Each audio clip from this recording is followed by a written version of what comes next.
by the generous support of the School of Humanities and Sciences at Stanford University.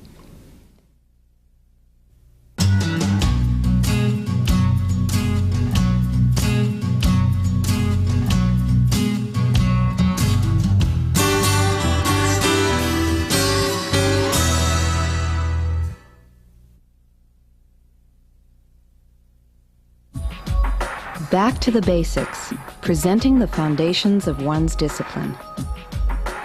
A talk by Peter Sells. Peter Sells, professor of linguistics and an award-winning teacher, advises going back to the basics when teaching. I was surprised and honored to win the teaching award a few years ago, and surprised and honored to be asked to speak today. When I was originally approached, I said that I don't really think I have anything to say, and I was told that that's usually how people respond when they receive these invitations. But I decided that I should bite the bullet and try and say at least what I know about how I do the things that I do. I don't really feel I have any great nuggets of wisdom to impart to you. What I will do is tell you what I think works for me and what I think I'm doing when I'm teaching, and why I think I'm doing it. Okay. I'll tell you a little bit about my background in teaching first. There's very little to tell. I left high school at 17 of my own volition, and by sheer force of coincidence, took on a teaching position at a boys' preparatory school in Sheffield, England. A preparatory school is a school that takes boys, or girls, but this was a boys' school. Boys' school boys up to the age of 13, and then prepares them to go on to other greater educational institutions. And at the age of 17, I was put in front of a class to teach various science courses. The result was a complete disaster. I loved the teaching and I loved being with the kids, but I had no control over them whatsoever. And some of them were only 4 years younger than me, and some of them were physically bigger than me, and it just didn't work. And so during the first term, actually, other teachers used to come into my class and take over my class because it was impossible for them to teach their class because there was so much racket going on in my room. So the school very graciously, in the second term of my appointment, moved me to lab assistant. Actually, that turned out to be a very profitable move for everybody concerned. What happened to me was I then got into a situation where I was basically put in individual interaction with the students and the pupils. And I realized that actually there was something that I could do, even if it wasn't standing up in front of a group of 30 of them. And by the end of it, I felt it had been a relatively positive experience after the initial humbling experiences.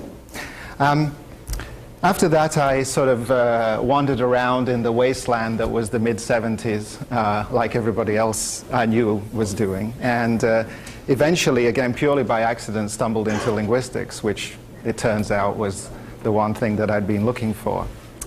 And I got my bachelor's in England and then went to UMass Amherst to be a grad student.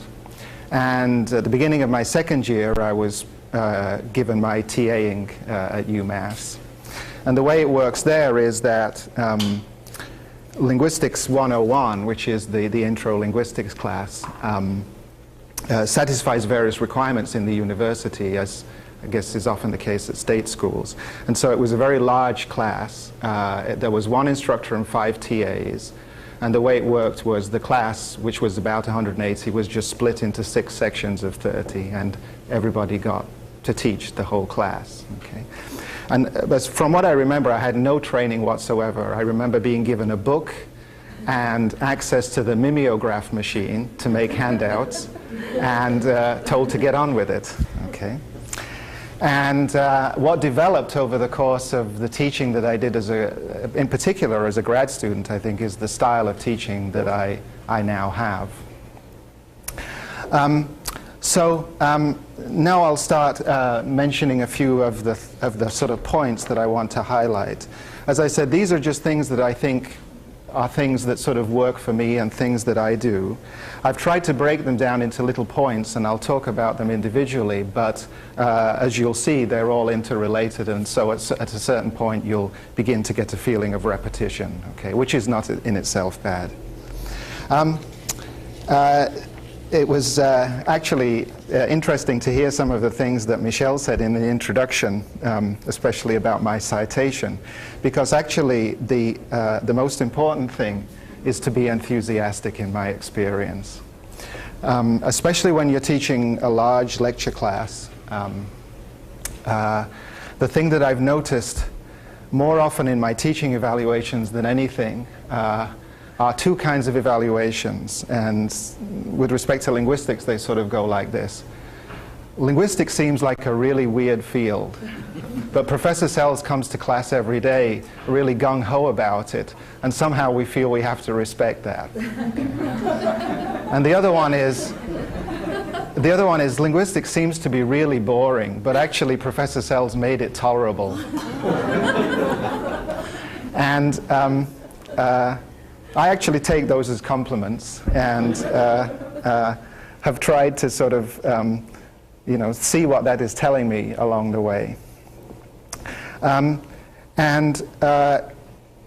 think it's actually possible to be enthusiastic about teaching the basics of one's discipline all the time. And the reason that I find it possible to do it is because of some of the other points that I'm going to make. Okay. So the next point, and this is, I mean, of course, obvious, is just to keep it simple. Okay. A theme that will emerge from the things I'm going to say are avoidance of sort of overload for the students and an attention to the basics of really what it is one is trying to communicate. Okay. It's actually quite hard to do this, especially the further you get into your field and the older you get. You actually, I think in some sense, have to swallow some pride, because you end up saying things that either you don't really believe or that you think are almost stupid, I think, in terms of their mischaracterizations of what the subtleties of your field are.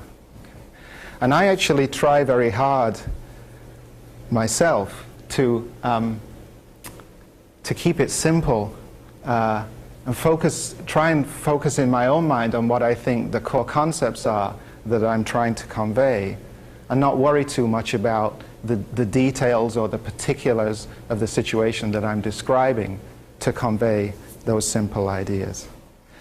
The other thing that I've learned in interacting with students over the years is that if you start out with something simple and they understand it, you can go on and make it more complex. Okay? If you start out with something complex that everybody kind of feels is sort of, enlightening and sort of, whoa, this is going to be good, typically what happens is they don't really understand the basics after that initial sort of exciting experience. So I think I've sort of learned in my own ways to really cut back and start with what I take to be the foundations, and then try to find ways to build up on that if I can. Okay. But my rule of keep it simple says, if you can't, don't. Okay. And I think one big mistake that I've made many times in class, and I've always regretted it right after, is trying to start something in class that I can't finish, because I'm trying to take the class further than I have the resources to do. Okay? Now, in terms of resources, the most obvious resource is time. When you have a 50-minute lecture, I mean, we all have the experience of it just goes by so quickly.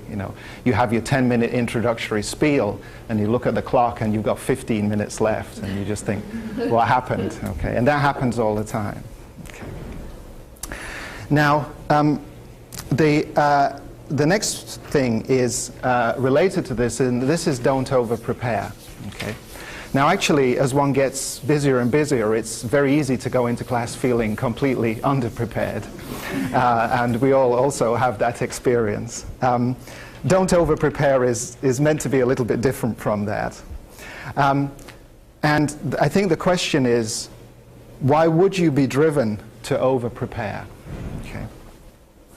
And I think basically the reason is, it's again one to do with pride. You don't want to be left in the situation of feeling that you have nothing to say, or that somebody's going to ask you a question that you can't give a really good answer to, and you're going to look foolish or maybe not as knowledgeable as you should be because you're a professor at Stanford or something like that. And again, actually, I consciously try to not let myself think this way. I'm always ready, if necessary in a class, to say to something, I don't know what the answer to that is. Okay? I don't like to get into that situation, but I don't deliberately try to sort of set up things in advance so that I can possibly avoid it. The way to respond, I think, to those kind of situations is to come back in the next class and fill in what you were unable to do before. And in general, when I'm teaching undergraduate classes, I like to teach 3 times a week, because typically when you teach a class like that, at the end of every class, you always have regrets about what you did or didn't do or could or couldn't do. And if you teach 3 times a week, you only have to worry about it for 2 or 3 days, and then you can try and do something about it. Okay. So I think you have to sort of think of the class as a sort of ongoing thing. It's hard in an introductory class because you typically have, you know, okay, if it's week 2, we have to be doing this topic, and if it's week 3, we have to be doing another topic. But I think you can sort of develop a kind of flow. Now, I think that if it's hard to be enthusiastic about teaching, it's because you're trying to over-prepare, and because you're too willing to worry about, you know, the image of yourself that you're trying to portray, rather than trying to help the students learn something. Okay. So I actually think these 3 things are all unrelated. I certainly don't mean to imply that it's hard to be enthusiastic about teaching. But I think we all have a certain apprehension, especially in teaching introductory courses. And that's because at certain times we're teaching things that are not our areas of specialty, and we feel very vulnerable about our ability to teach those things. Well, what I've discovered over the years is that if you're teaching a basic course, no matter how little you know a lot more than anybody else in the room. Okay. And in particular, you know how to think about the kinds of problems that you're addressing, the kinds of phenomena that you're addressing, in a way that they probably don't. Okay. And in the worst case, or in the sort of lowest case, you can always rely on that.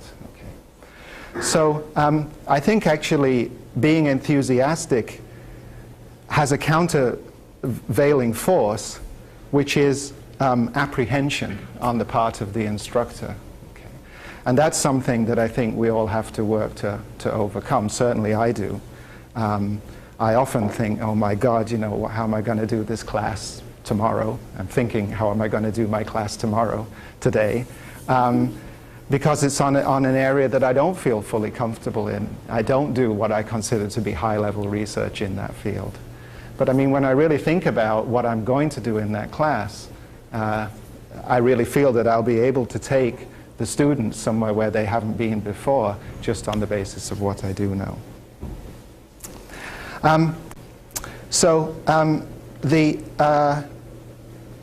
The next thing in all of this, it's of course related, to keep it simple, is don't try to do cutting-edge research. Okay. This is especially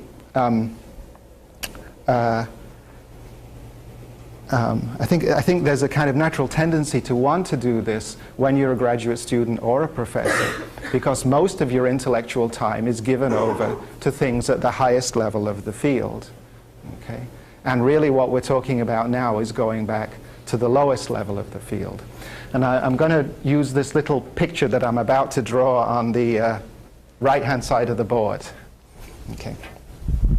So if you think about, at a given point in time, your field intellectually as having a certain foundation and then rising to a pinnacle, which is the current thinking about what the right way to approach the subject matter in your field is, then let me schematize it this way. Okay. So then the kind of research that we're all doing in a major research institution is sort of exploring this area around here, or at least trying to convince others that that's what we think we're doing. That's really high up in the scale. Okay? What you're trying to teach students are blocks of things down here. Okay? And probably realistically, there is no way to really convey what you do in your research life at this level.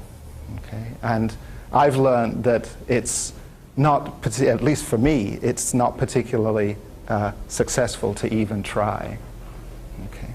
And typically the reason is that even though you think you can see a way of simplifying what goes on up here to be part of these basic building blocks, there are always a lot of other assumptions that come in, other presupposed results in the field that you haven't mentioned.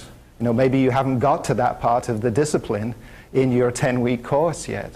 And all of a sudden, the link that you need between these two things just starts falling away. Okay. Now, this doesn't mean you shouldn't try to sort of, you know, be as creative as you can in the nature of what you teach. Okay. But I think it also means that you have to be ready to recognize that there may be significant dangers to trying to present what you do Tuesday and Thursday in your Monday, Wednesday class. Okay. The last thing that I've written here, and this is really something that works for me and is probably very individualized. When I first started teaching at UMass, I wrote out pages and pages of notes for the class. For each class. I typically found that I didn't get all the way through the pages on any given class. But then after about the third or fourth class, I found that what was happening is what's happening to me now. I was just standing talking to the students, and as far as I could tell, it was largely going in a coherent and rational sequence. And they were actually following what I was saying. Okay. And then I tried to sort of think about what the reason for that was.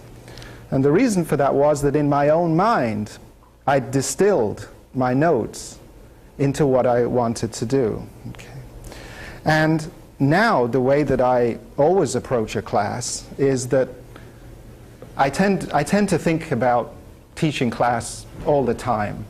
Okay, so when I'm in the shower, I think about how am I going to present this particular point, or when I'm making a sandwich, you know, I'm thinking about how can I talk about cutting-edge research and realize I can't, and so on.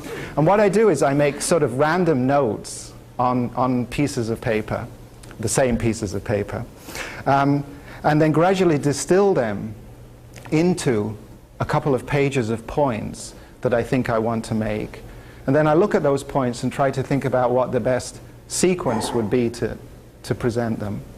And then finally, I end up with one sheet that actually has a few notes on it. Okay. Now, I made some notes for what I want to say today, and I actually wrote more than I would normally. I don't know if you can see this, but I actually wrote quite a bit. This is sort of my summary of what I'm going to do. Okay. As I'm doing it, I actually realized that it's all in here, probably because I wrote it down a few times. Okay. But then, whenever I go into class, I always go into the class thinking, okay, I have these 3 or 4 points that I'm going to make, and I'm going to tell the students that that's what I'm going to do and why I'm going to do it. And then, especially after a bit of practice at these things, I mean, the rest just flows. I mean, you really don't have to remind yourself how to talk about some specific phenomenon. It just happens. Okay. This relies on being comfortable in a certain way, and I mean, we're all nervous at a certain point. But I mean, I think once you really get into the flow of things, it just flows from you. And as I say, certainly in my case, this is the way it happened. So the reason that I distill my notes into a few points is for two reasons. One is that I realized if I wrote the whole lecture out, I was ignoring my notes anyway. And the second one is that it clearly is the best way for me to integrate what I want to do into my teaching style. Okay.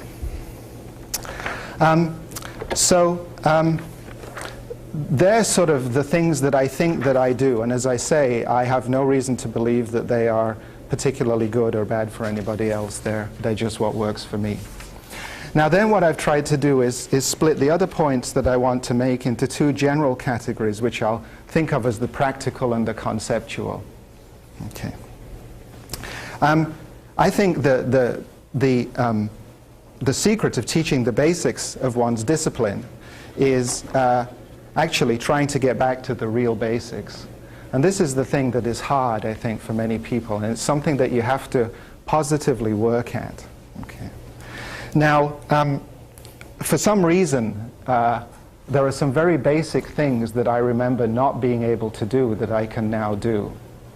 I don't know why I remember these things, but I do. So one thing I remember is being 4 years old and not being able to tie shoelaces. And I remember vividly the event at which I discovered how to tie shoelaces. Okay. I remember it happening, and I remember saying to my grandmother, "Come and look what I've done." And she said, "Good, you've got your shoes on, go outside and play." Okay. I can remember feeling so frustrated at doing this with the laces and it not working, and then all of a sudden it worked. But then I had to think, now what is it I just did so that I can do it again? Okay. And for whatever reason, I can remember that. Okay. I can also remember not being able to understand things which are now completely fundamental concepts in linguistics, things which I just could not conduct my daily life if I didn't have complete unconscious command over now. But I can remember those moments. Okay. And when I'm teaching, I always try to sort of use those images to think, what is it like to have never heard of the thing I'm about to talk about? Right? To just have never heard of it. Okay. Now when you're teaching, especially at a place like Stanford, all of the students are very, very smart. They pick up on things quickly. But nevertheless, you are going to be discussing with them something that they've never heard of before, or they've never heard of before Monday. They would never have any reason to think of before Monday, whenever it was you started. Okay. And I think if you can get yourself into thinking, what would it be like to make this leap that we're about to make, that I once made, however many years ago it was, then you can really, that can really help you as a teacher in trying to think how to present what it is you're presenting. Okay. Now, I'm not going to give you any specific examples of this because I don't want all of your evaluations to be, well, linguistics seems like a really boring field, but somehow Professor Sells seems kind of gung-ho about it.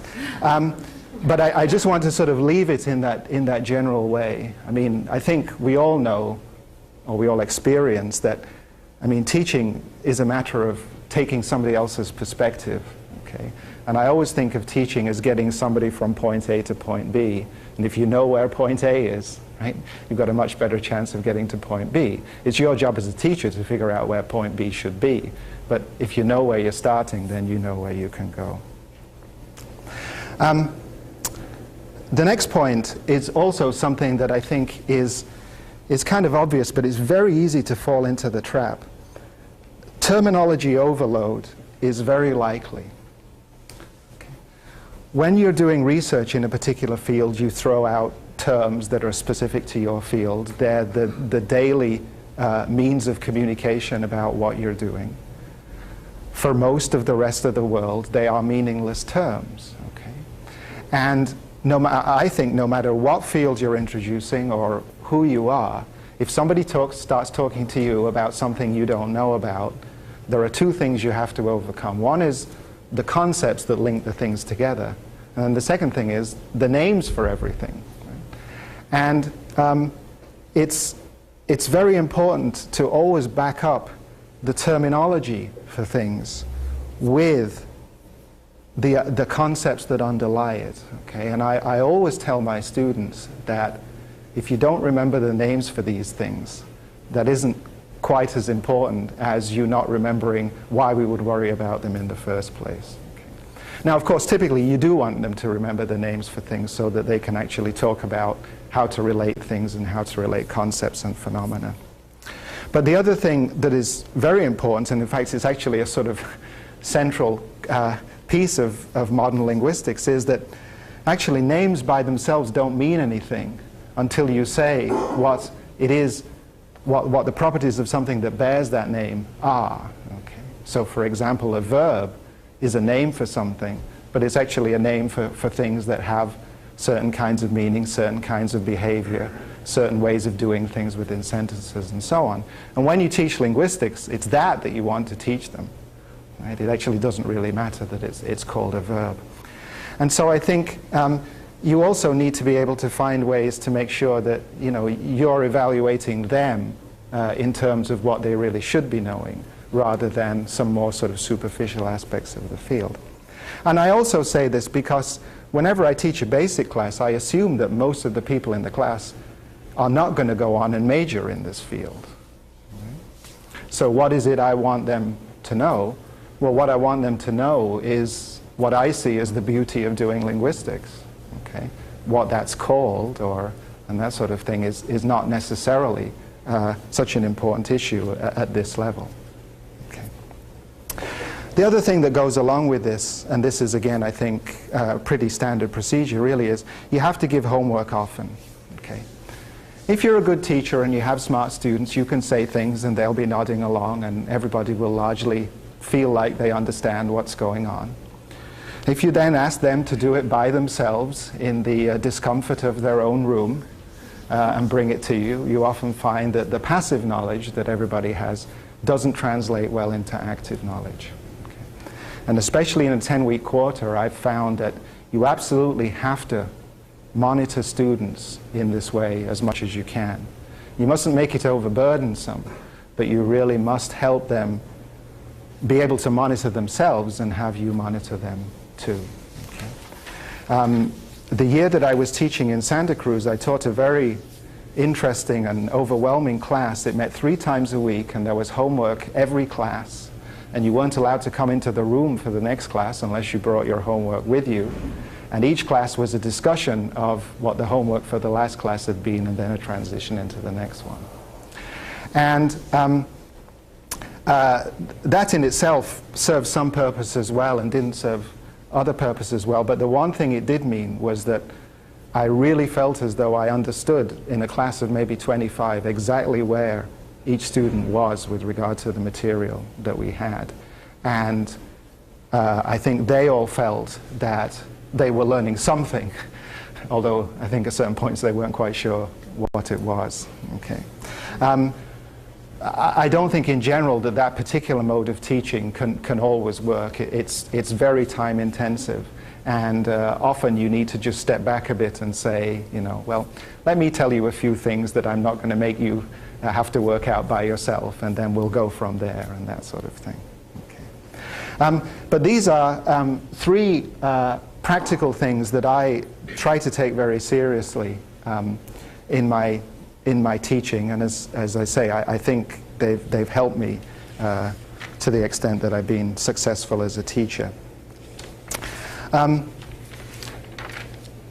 Then finally, I want to talk about certain conceptual issues. The trade-off in teaching the basics of any discipline, I think, is finding the right balance of the practical side of this is what you do when you're doing my field, to the conceptual side is this is why we think it's the right thing to be doing, this is why it's insightful, and so on. And you can't do one without the other. You just cannot do all of one or all of the other. And the trick is to find the balance. Okay. Now, I've found that it's useful to as much as possible in class to say what you're going to do, and then when you've done it, say what you've done at the conceptual level. Okay. So today we're going to get into the issue of how you distinguish apples from oranges. Okay? And to do that, we're going to look at a very specific orchard. But don't forget that in doing that, we're paying attention to this bigger picture. Okay? And this is, again, the idea of coming into class, I think, with the idea of 3 or 4 points that you want to make in your mind, and then doing your best to make them. Okay? The other thing is that once you've said what you've done, you can probably say it again. Okay? For most people, especially if they, for some reason, maybe haven't done all the reading for class as they come to class, this may be something new, and hearing it once is fine. Hearing it again probably won't do any harm. Okay? You don't want to overdo it, but in general, something twice, I think, is not going to do anybody any harm.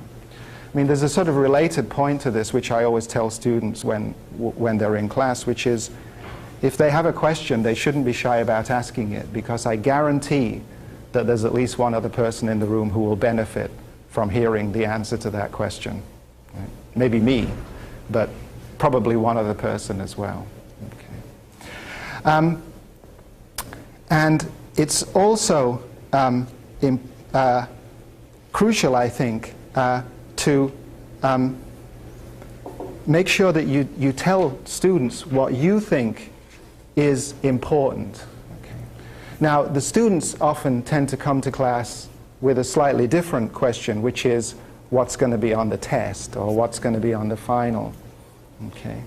And you can sort of do a politician's type answer to that, which is you can appear to answer their question but then say what you really want to say. Okay. And you can say, of course, well, what will be on the final or the test are the following things, but here's why. Okay.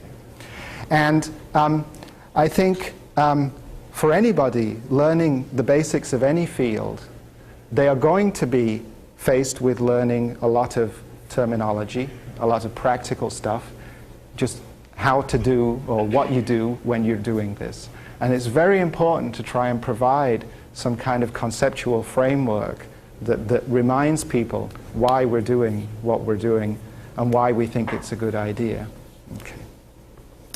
And so I split my slides into the conceptual and the practical, and I've also written here, distinguish the conceptual from the practical. In other words, the how and the why from the what. Okay. So typically if you read a textbook for a field, it will show you largely what people do when they're doing whatever it is your field is. And it will say, you know, if you have a certain kind of phenomena you want to address, then these are the things you think about, and they usually come out in this order, and this leads to the following result, or whatever in the field. That's something that students need to learn to do. My big fear as a teacher is they'll learn to do that very well because they're very smart students, but they'll forget, or they will never quite pick up from me what the conceptual underpinnings of all this are. Okay? So they'll learn how to perform a specific task, and they'll do very, very well on exams as a result, but they won't necessarily understand, as much as I would like, what it is to think in the way that somebody in my field should think and approach problems in the way that somebody should. And I should be careful using should here, because it's probably the way that I think they should, or the way that the field has evolved at the moment to think that is the most insightful way. And as I said before, you can't go completely the other way. You can't just say, you know, well, we'll think about, you know, the meta theory of linguistics and what it is to be a linguist and what it is to study language and what is language, without actually doing some of it. I mean, you just can't. You might think that you understand something, but unless you're a genius, I really don't think you will, without sort of getting your hands dirty. This essentially concludes what I think I wanted to say. I think the thing that stands out most in my mind now in thinking about what it is I've done in sort of analyzing my own behavior is really this idea of just having, for each class, a few points in your mind that you want to convey, and then thinking about how you're going to convey them. I should say something else that has happened to me. It's a practice that I don't particularly advise necessarily, but it's something that happened to me. Is I don't know why, but my office is so messy that I often lose my notes from year to year. And I have to redo my class notes, okay? And I actually don't think that that's a bad experience, okay? It would be a chore if I was writing 15 pages of notes for each class, but I'm not, okay? And I have all these things in my head. And so I think that also helps me sort of come to class in the frame of mind that pretty much I know what's going to happen. And I know why it's going to happen. And then I just hope that it'll flow from there, okay? And of course, I now realize that that's exactly what I've done today. So, thank you very much.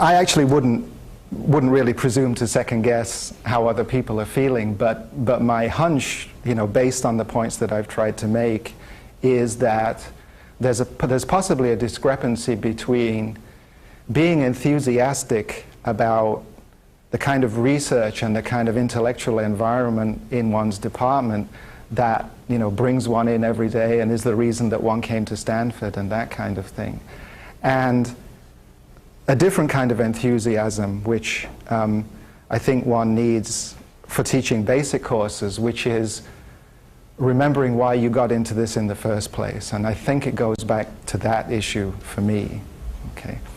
And as I say, you know, I mean, I don't know if I'm different from anybody else. I don't think I am, but for whatever reason, I can remember what it's like not to be a linguist and to want to be a linguist, and what it's like to have some sort of light bulbs go on in my mind.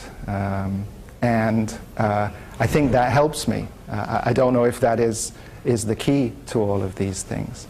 I also do feel that, as I mentioned, there's what I take to be this sort of countervailing force against enthusiasm, which is apprehension.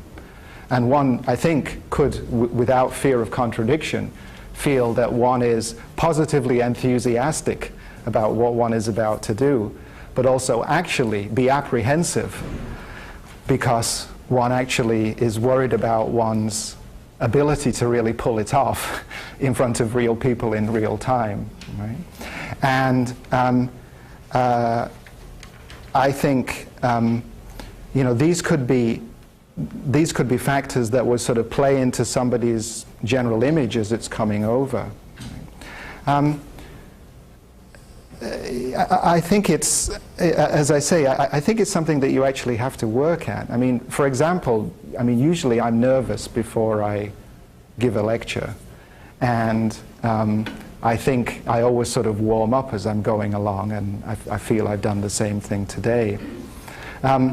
But that's different from this notion of apprehension, which I think would stop you from even trying to do something that, you know, once you've conquered your nervousness, you're willing to do. And in fact, probably even before you've conquered your nervousness, you're willing to do. I mean, often it's very good to just sort of take the plunge and start with the thing that's going to be hardest for you and think, you know, well, if we all get through that, then the rest of the class will probably go well. So, I mean, that would be my guess if that's, you know, relevant.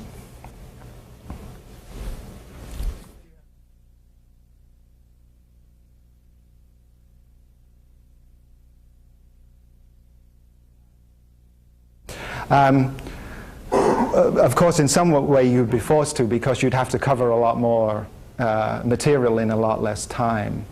And I think depending on, I mean, again, I think it's a matter of trying to gauge the needs of your audience, and there's a certain amount of presumption in this which may or may not be appropriate. I mean, in the case of donors, I definitely think one would want to try to find a way to talk about the kinds of high-level research that go on in the department in a meaningful way, possibly at the expense of saying, you know, and over the past 400 years, this is why we've come to do things this way, or something like that. I think if I were talking to members of staff in my department, I personally would personalize it much more, and I would say, you know, you see us all doing our professor things as we go around the department, and here are the kind of things we're doing and how they relate to each other. In fact, I might try and explore that aspect a bit more. You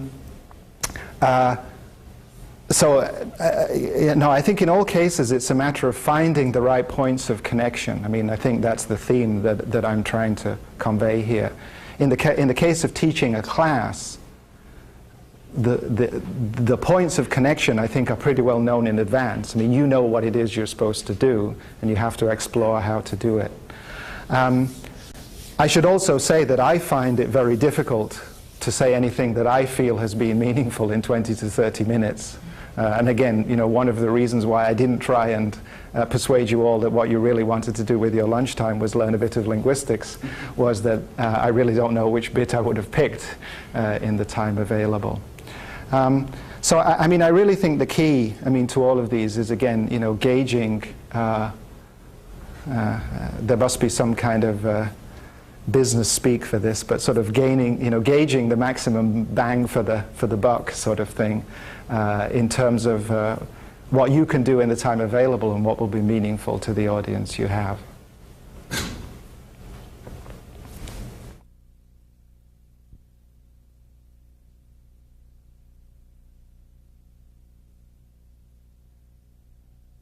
And the answer is I do, and I think anybody would. They're not the same rewards that tend to drive much of what goes on in the university, and you have to recognize that. I think, for me, the intellectual rewards are feeling that I'm able to explain the things that were exciting to me in a way that is meaningful or useful for other people. And of course, in some cases, it does lead you to rethink a lot of presuppositions in one's field that actually go unspoken because they're just so much part of the given intellectual culture that, you know, this century people aren't worrying about those issues. I don't think those are the only rewards that one gets from teaching, of course. But I think it's certainly possible to teach at any level and feel that, you know, you've helped put your finger on something insightful. It may be after a while it becomes more of a sort of, you know, well, I can show myself I can still do this.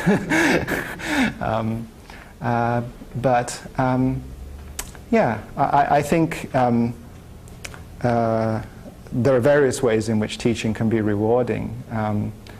And I'm sure that for most successful teachers, they do get something out of it themselves beyond just the sheer physical pleasure of, you know, communicating with people in a way that the other people find useful. Yeah.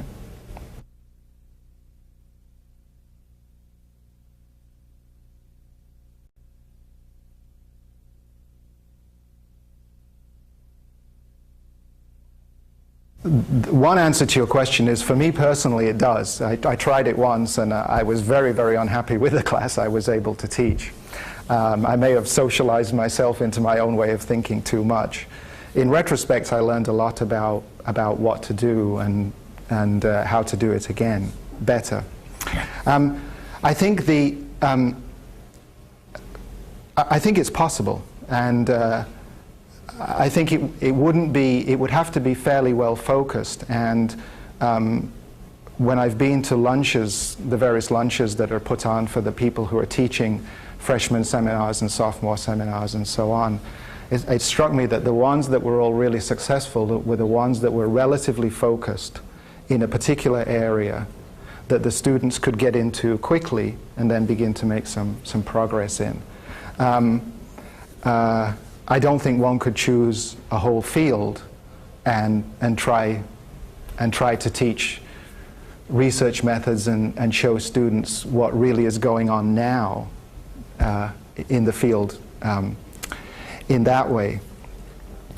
But I also feel that, as I say, for me personally, the one time I tried it, it didn't work anywhere near as well as I would have hoped. I mean, and that may just be a function of me.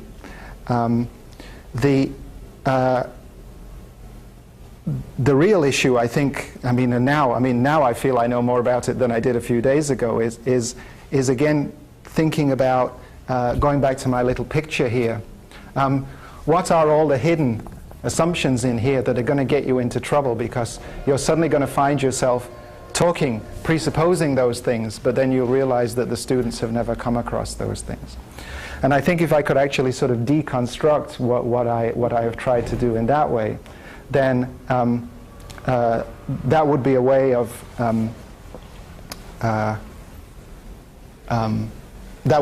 solving some of these potential problems. I do think, in terms of the enthusiasm issue, of course, that being able to teach one's research would pretty much guarantee the enthusiasm aspect and so on. And I don't want to sort of give the impression that I think that it's a mistake to try and show introductory students what high-level work in the field now is like. But I think it's a mistake to sort of have that as one's primary goal in a broad class. Okay. But certainly in a much more focused class, I think it ought to be possible. Probably as teachers we would have to learn a little bit, because typically for those of us who are professors, and especially those of us who have been professors for a while, the normal circumstance where we do that kind of thing is with graduate students who already know a lot. And I think we'd have to learn to a certain extent how to, again, adapt to a different student population. Yeah.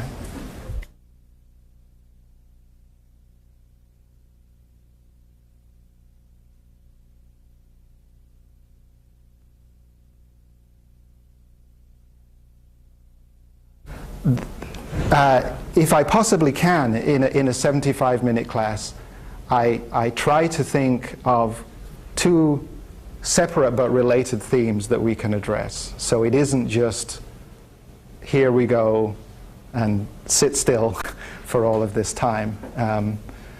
The students who are in my class right now won't believe a word of this, but that's what I try to do.